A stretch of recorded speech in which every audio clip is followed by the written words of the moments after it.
So guys, what's going on? Welcome back to another Red Manx TV video, and in this video today, I'll be doing the preview for our game on Sunday as Manchester United head to Villa Park to take on Aston Villa. If you do enjoy this one, guys, make sure to give it a thumbs up, subscribe down below, bottom right corner, guys. That will help out a lot, and also get involved in the comment section, guys. Let me know your thoughts going into the game on Sunday, your score predictions, and your thoughts on the video. But anyway, guys, let's get on to the preview. So guys, what's going on? So this Sunday will be Manchester United facing off against Aston Villa at Villa Park, and this will be Unai Emery's Aston Villa on Sunday, as he will take charge of his first game as the new Aston Villa coach, and that's what I'm fearing going into the game. That's the only thing I'm fearing for Aston Villa. That place is going to be buzzing. Is the new manager bounce going to come into effect on Sunday? You know what happens when a new manager comes into the club in their first game. They're going to win it, aren't they? Hopefully not, but as I see this as a really good opportunity for Manchester United to pick up 3 points again in the league. And the question is, can we keep the train rolling? Another good win against Sociedad yesterday. Of course, there was a lot of disappointment alongside it. It didn't really feel like a win in a way because we had to win that game by 2 or more goals. So that was a disappointment of it. But if you watch the game, there was still a lot of positives to take out of that game on Thursday against Sociedad. Another clean sheet for Martinez and De Gea. The midfield was looking really good as well. I mean, going forward, it's still a problem. Our striker issue is still a very big problem in this Manchester United side at the moment. We'll talk about that throughout the video.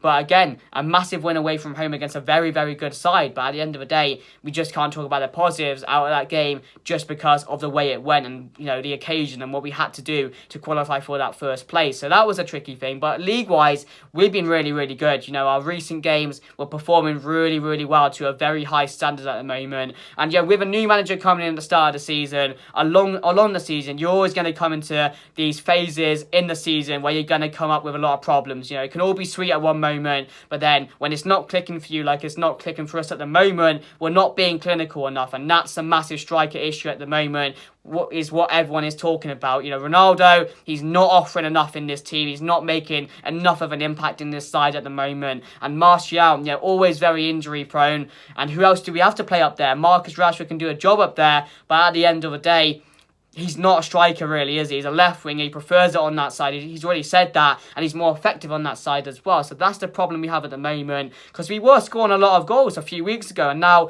that's just dried up a bit. Because 1-0 against West Ham, 1-0 against Sociedad. It's just we just need to find a way to put the ball in the back of the net, because it's not like we're not having any chances as well. We are having chance after chance after chance. You had about 15 shots.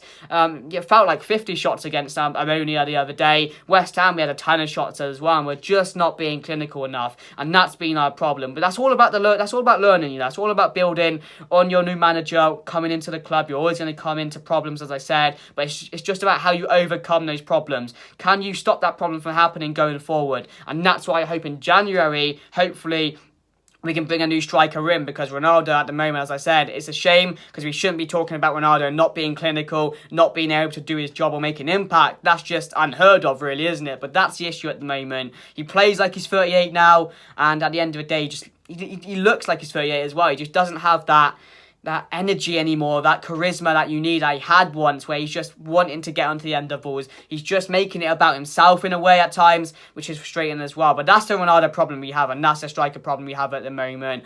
But again, other than that, the players are looking really good. I've mentioned in previous videos, Diego Dallo is really making an impact in this side. Marcus Rashford, Eric Ten Hag's influence on these players is coming through at the moment. But it's just about, as I said, building on performances. That's the key thing for me. I said it at the start of the season. You're going to get these spells where it's not going to go for you. At the start of the season, we had that spell when we got battered by Brighton and Brentford. We're now going through a spell where we're playing really, really well, but can we keep on going like that? Can we keep it consistent, and can we build on these performances? And it's clear to say that the next 2 games now, we have 2 games before the World Cup starts. Fulham next Sunday and Aston Villa this Sunday. I don't know why I said it the other way around, but yeah, we have those 2 games left before the World Cup, and those 2 games for me has to be 6 points. They have to be, because as I said, for Sunday's game against Villa, it's a massive game. I think we need to win this game more than we need to win the Fulham one, just because teams around us will be dropping points, which is the main thing. So we can't let this game on Sunday slip away from us. But talking about all of that, guys, let me put my team on the screen now. So guys, here's my team going into the game against Aston Villa on Sunday. So I've got David De Gea in net, left-hand side Luke Shaw, Martinez, Maguire as the centre-backs, and then Dalot at the back.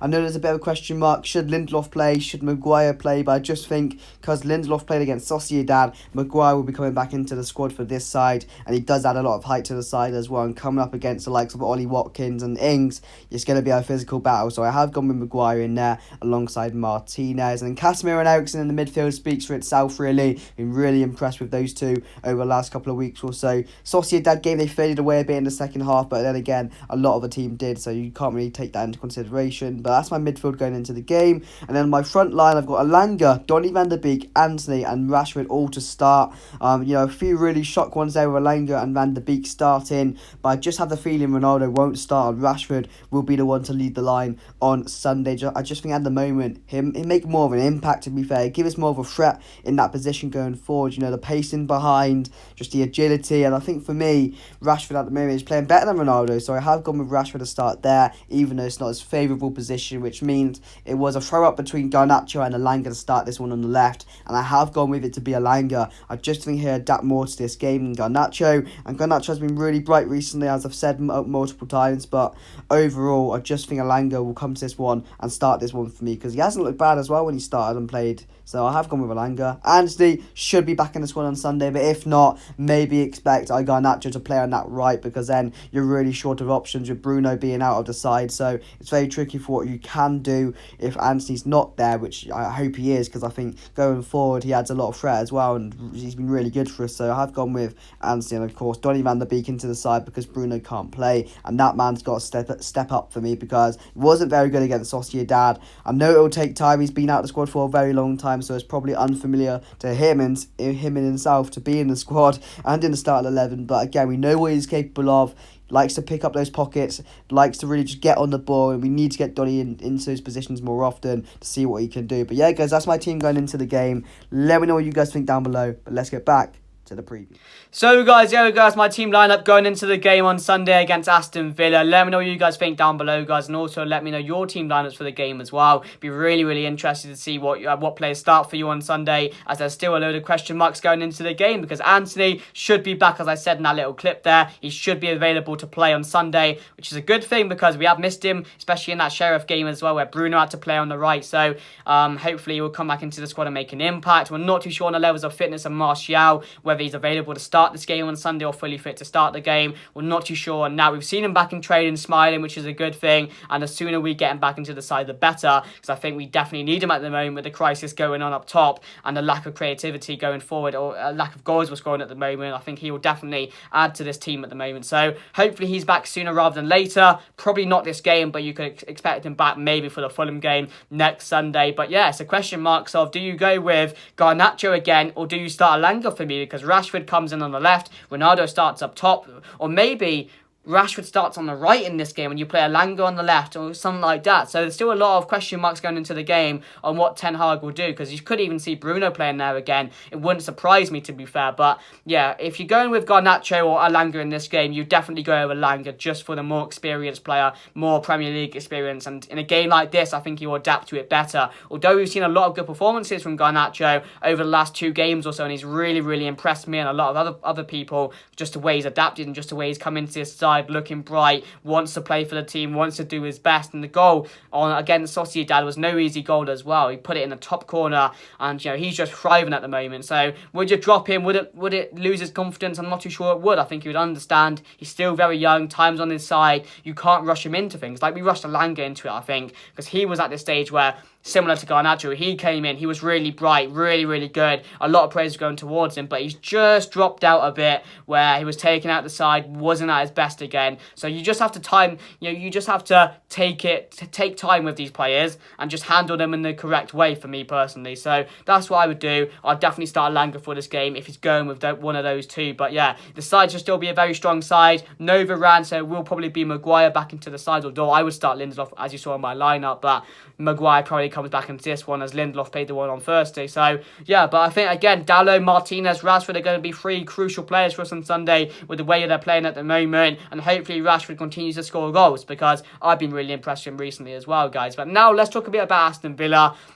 Aston Villa at the moment, I see this game on Sunday as a game we definitely need to be winning, and a game I do see us winning, to be fair. Of course, a new manager coming in, as I talked about, a new manager bounce, Emery, how are they going to start? I don't think this is a side that he wanted to play at the moment. If we were going into this game on bad form, I'd be like, this could be a bit dangerous with a new manager coming in. That stadium's going to be buzzed, and it still is, because new manager coming in, they're going to be excited. So it's going to be a very tricky game to go there and dominate and control the game just because they'd be up for it. But yeah, they're a side which at the start of the season, of course, kept Steven Gerrard, did not go in the way they hoped it would. Again, I always thought Gerrard was never going to do it at Villa. He was never going to succeed, because every time I watched him, it was negative football. Every time in the post-match interviews, whenever he did an interview, he just didn't seem asked on whether they lost, won or draw. He just really didn't strike me as a manager that cared about the club enough. And at the moment, it was probably the right decision to sack him. The fans were all over him. The football wasn't great, so they sacked him, and they haven't really started well this season. They got battered 4-0 by Newcastle the other day. But before that,